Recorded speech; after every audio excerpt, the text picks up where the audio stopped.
Salut à toi, petit koala. Écoute, alors aujourd'hui, on va voir une chose importante. Tu es en seconde, tu n'as rien compris aux fonctions, tu n'as rien compris au tableau de signes.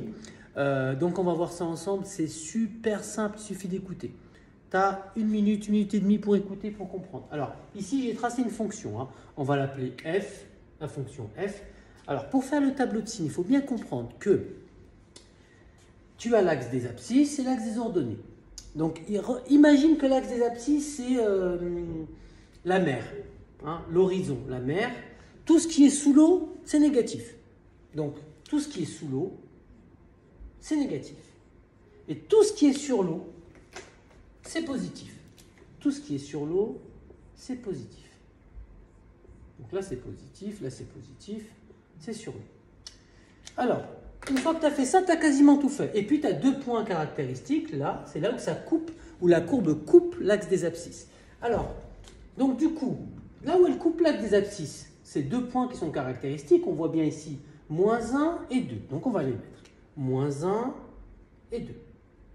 Moins 1 et 2, c'est là où ça coupe. Donc, c'est là où l'image est nulle.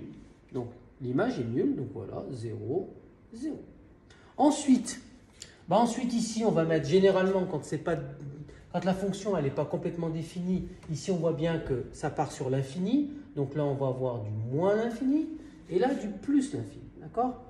Et on va regarder, bon, j'ai dit, ici, c'est positif. Donc là, ma fonction, elle est positive de moins l'infini jusqu'à moins 1. Donc elle est positive.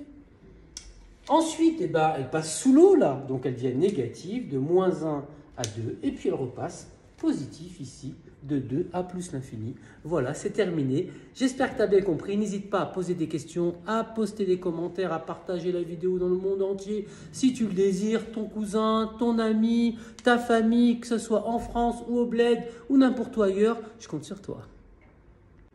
Alors la fonction ici, je l'ai appelée G. C'est exactement le même principe. Donc tout ce qui est, comme je te l'ai dit, tout ce qui est au-dessus de l'eau ou de l'axe des abscisses, c'est positif, et tout ce qui est en dessous, c'est négatif. Bien entendu, tout ce qui est sous l'axe, c'est négatif ici, et c'est aussi négatif ici. Et ensuite, on regarde les points caractéristiques, donc on voit bien les points caractéristiques. Il y en a là, c'est là où ça coupe l'axe des abscisses, donc on a moins 3 et 4, donc on va le mettre. On va les rajouter ici, moins 3 et 4. Pour moins 3 et 4, la fonction est nulle, l'image est nulle. On voit bien que l'image est nulle. Pour 4, elle est nulle. Ensuite, c'est assez simple. De moins l'infini à 3, on est dans le monde des négatifs, donc négatif. De moins 3 à 4, là par contre, ça passe positif. Et enfin, de 4 à plus l'infini, ça redescend, ça redevient négatif. Ici, voilà, j'espère que tu as compris, c'est assez simple.